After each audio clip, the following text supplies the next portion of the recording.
It's the Happy Families Podcast. It's the podcast for the time-poor parent who just wants answers now. Today, somebody that I'm just delighted to talk with again on the podcast. He's been on the Happy Families podcast a couple of times now, Paul Dillon. He is an author and education consultant. He is also the director of Data, Drug and Alcohol Research and Training Australia. Paul has been speaking to, something like 700 bajillion kids and parents and educators on an every day, every year basis. I don't know any speaker in Australia who has booked out as much as Paul Dillon, and he's kindly taken a little bit of time to have a chat with us today because Schoolies is just around the corner. Paul, you've got a bit of a frog in your throat, some long COVID, and you're not 100%. So really appreciate that you've taken some time to have a chat about something that a lot of parents of school leavers are starting to get a little bit worried about right now. Not a problem, Justin. Thank you very much for inviting me to be a part of it again. And unfortunately, I have long COVID where I'm not breathing the best, and I've also got a throat infection. So apologies to anyone listening. It does sound a little bit like a mix between Rod Stewart and Brenda Vaccaro at the moment. It's not a particularly pleasant sound. Well, we talked about changing the time, but you insisted that we should do it today, and I'm grateful. Yeah. So at the moment, Year 12 wrapping up. We're in the early part of November. We've got kids that are heading off to Schoolies in the next couple of weeks. It's only just around the corner now. Gold Coast, Victor Harbour in South Australia. In WA, it's called the Leavers Party or the Leavers Time. I've got a daughter who's doing Year 12 right now. She's thinking about going to Bali with a couple of friends. I have reservations about that, Paul. And so I just want to have a chat with you about the general Schoolies vibe. You've been to Schoolies a few times as an older observer and have participated in some of the organisational aspects of it. What would you think? Because the media hypes it up, right? The media says Schoolies is a couple of weeks of Year 12 school leavers, debauchery and drunkenness and anything that you can imagine going wrong will go wrong. What's your experience, and would you agree with that general media hype? Well, I've been to quite a few Schoolies events over the years. Recently, I think I went to the Gold Coast one in 2019, just before COVID. And I went to the Victor Harbour one, I think, in maybe 2016. The other one's a little bit longer ago. But look, in my experience, I found them to be incredibly well organised. Young people are out to absolutely have a good time. But did I see incredibly poor drunken behaviour and kids lying around in gutters and, fights and things like that? Absolutely not. Now, that doesn't mean that doesn't happen. Of course, those kind of stories, and we have had some tragedies occur over the years at Schoolies events. But for the most part, I think these are very well organised. And if young people go to those well-organised events, those ones that the Gold Coast one, for example, Victor Harbour in WA, it's Busselton. They actually have a really good time, and I think parents, for the most part, can be fairly confident that their kids are as safe as possible. I think that this distinction is probably pretty important for most parents. I know that Bali is becoming increasingly popular. Before we chatted on the podcast just now, you were mentioning Fiji is really becoming quite popular for Sydney-siders and maybe those in Melbourne as well. And Byron Bay has obviously started to really escalate in the last few years with Byron Bays and just the hype around the place. They're not all organised. And there's a lot of stuff that happens even on the Gold Coast, Victor Harbour, Busselton, wherever, where there are kids that are doing stuff not at the organised activities. And your real specialty is alcohol and other drugs. The risks that kids are facing, I presume, are essentially going to be drug-related. Is that reasonable? Certainly alcohol-related. I mean, that's really what it is. Other drugs certainly come into it for some young people, but the vast majority, it is alcohol. That is the most significant issue because, many of them will be 18 and certainly they can access alcohol. If they can't access it themselves, quite often the parents are providing it to them. So alcohol is the absolutely number one. The last couple of Schoolies events I went to, certainly it was obvious that there was more illicit drug use than I had seen in the previous years. Certainly not completely kind of crazy, and you weren't seeing open drug markets in the middle of the street or anything like that. I think what we have to remember is that young people they're adolescents, their brains are wired in a different way. They don't always make the best decisions, and what's happening is they're all kind of a mass in this one place, and things can go wrong and bad decisions can be made. But I think it all really comes down to the foundations that parents have set years and years before when it comes to these kind of situations. If they have good, strong family values, they have, a young person is not going to all of a sudden make a decision to take an illegal drug if it's just not in them to do that. But certainly those young people who want to do that are going to be able to access them in these environments. I think the real concern about schoolies that has occurred over the recent times is this move to, for some reason, to transport your child to another country. I mean, that is just beyond me. I mean, why would you think that it would be a good idea for, school leavers to go to a place like Bali? Fiji is exactly the same. These are, once again, very much organised events. They go into a resort and it's just massive young people are kept in a resort in Fiji. And in Bali, they kind of go wild around Kuta. Yeah, this whole notion of parents thinking that somehow that is safer than the Gold Coast. And that is certainly one of the reasons why parents started sending their kids to Fiji. They didn't want to send them to the Gold Coast. They perceived that as far more dangerous. And it was kind of like, have you been there? All they're seeing is the media and not realising that actually it is a very well-controlled event. Yeah, so I've got my third daughter finishing year 12 just now, and she's still up in the air about whether or not to go with a few of her friends. They're going to Bali. The prices are astronomical now, and I don't think she's going to be there, but we're having these ongoing conversations. We'd rather her stay here for a host of reasons, but primarily if something were to go wrong, and I know the odds are fairly low, but if something were to go wrong, we would much rather her have access to Australian health resources, but also the safety resources that are around us in terms of policing and in terms of the way the Australian system is set up. So we're having that conversation. I reckon, I think that we probably need to highlight a couple of other things. The first is that my read of the data, and you're in the data more than I am in this particular area, Paul, but my read of the data is that adolescents in Australia are consuming less alcohol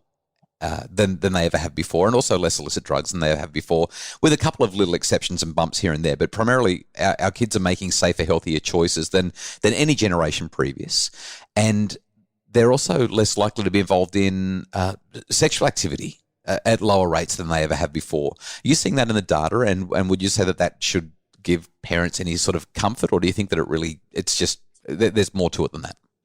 Well, I think our problem with data at the moment is that COVID has delayed a lot of the normal data that we would see. Most around school-based young people, we have a survey called the ASAD survey, the Australian Secondary School Alcohol and Drug Survey.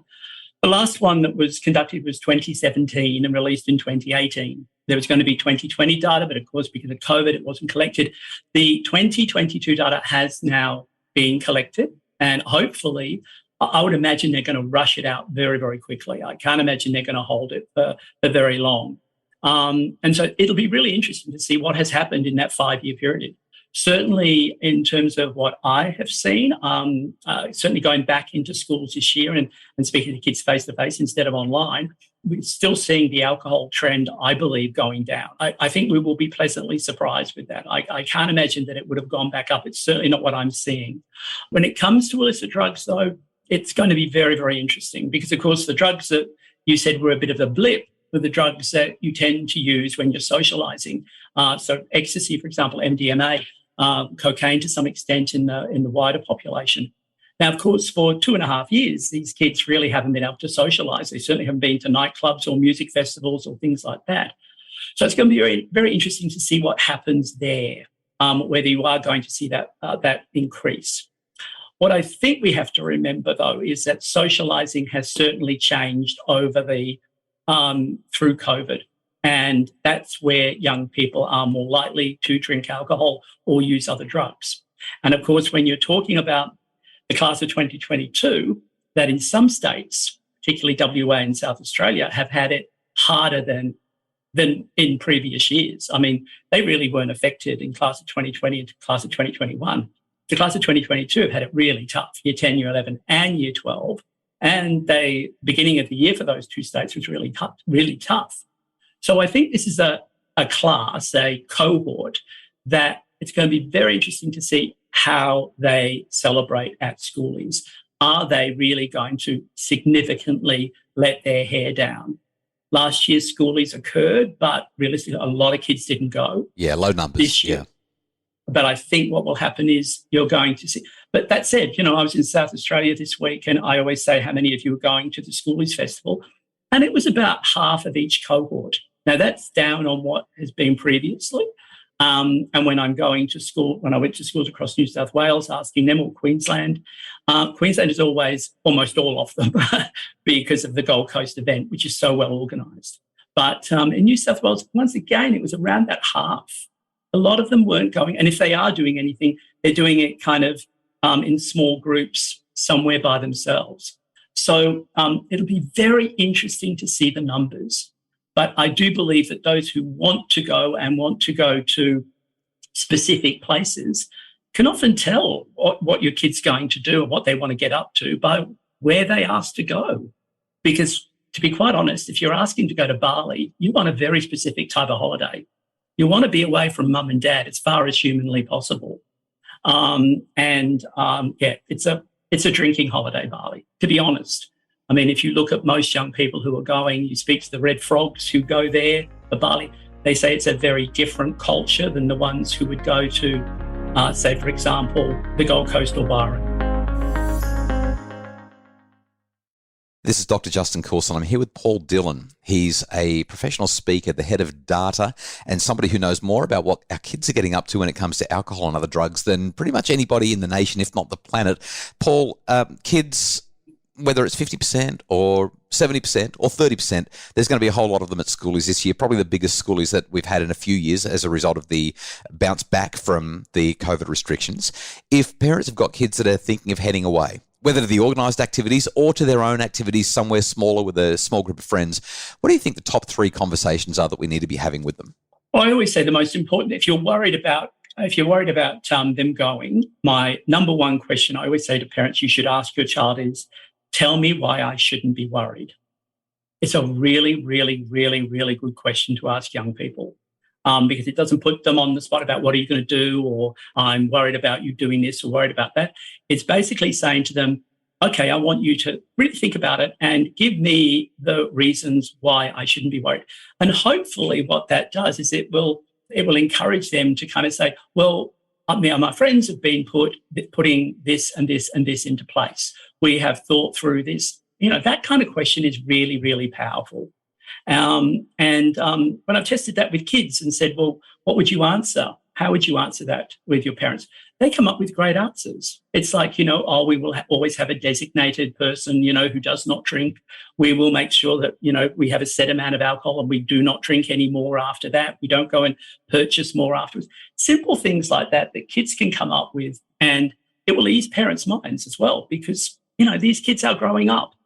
And to be quite honest, Schoolies is the last opportunity parents will ever have to ask those kind of questions because they're now actually legally adults, and to turn around and try to put restrictions on young people when they're older than 18 or over is really, really hard. Now, of course, what happens in your home is actually, you have your rules about what happens at home. And if you want them to come home and not come home drunk and blah, blah, blah, blah, blah, absolutely. To my mind, you absolutely have the right. They could be 35 years old. It's your rules in your family. I mean, my father has that and I'm 62.